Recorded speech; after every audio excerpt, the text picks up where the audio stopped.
All right, let's get started. So, for the next two class periods, we are going to work ourselves through the election process. We're going to focus on the presidency because that's the most complicated. It's the one that gets the most money. It's the one that's most regulated, probably. It's the one where the media is going to put the most attention. And obviously, it's the one that the average American voter is going to be most knowledgeable about. We will talk about other things as we go through. It's my hope, obviously, that you will pay attention to the other parts of the election process as well, but primarily our focus will be on the presidency.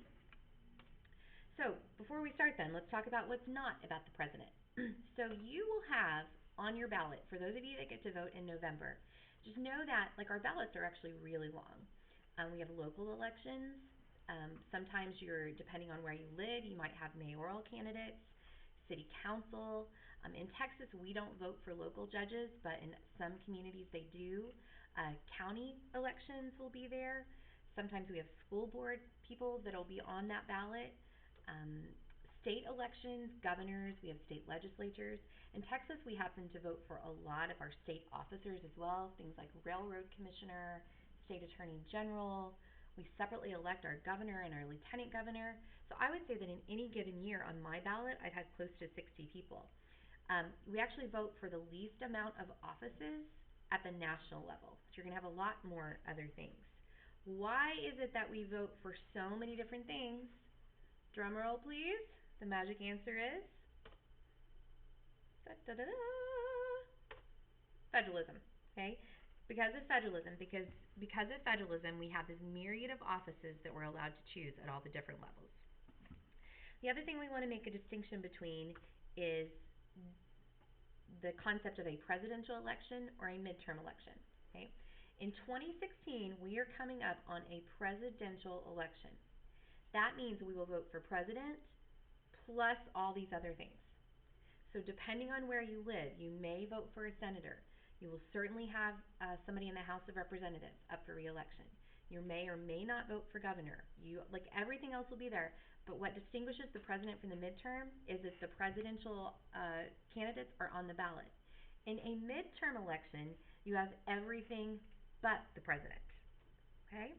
So this little chart right here is going to show you, I know it's kind of small, but it's going to show you the drop-off between presidential and congressional cycles. So the green represents a presidential election year. The yellow represents what we call the midterm, or just the congressional cycle. So in 1964, 1966, 1968, 1970. Okay. Why is this happening, you guys? Why is it that people pay so much more attention to the presidential election versus the midterm election? So, as you're sitting there, you're probably thinking that it has to do with media attention. The president is the president and the vice president are the one national offices that we have. So everybody in the country, that is going to vote will be represented by that person. The amount of money that's spent, so all of those things really reinforce that. My hope is obviously that you will understand that the midterm election is incredibly important and that we really need to pay a lot of attention there. Okay, so here's what you're going to do.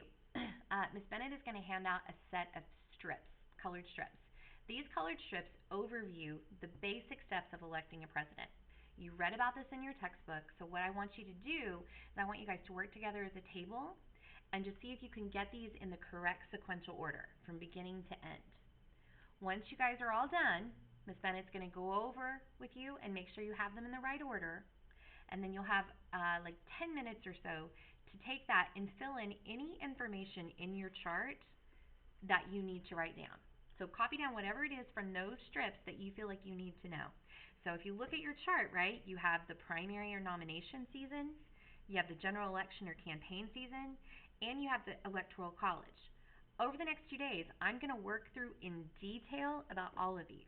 So these strips are simply like an overview, and then we're going to go back and I'm going to talk to you about the nuances of each. We're going to reenact some of them. So first, let's just kind of get the big picture.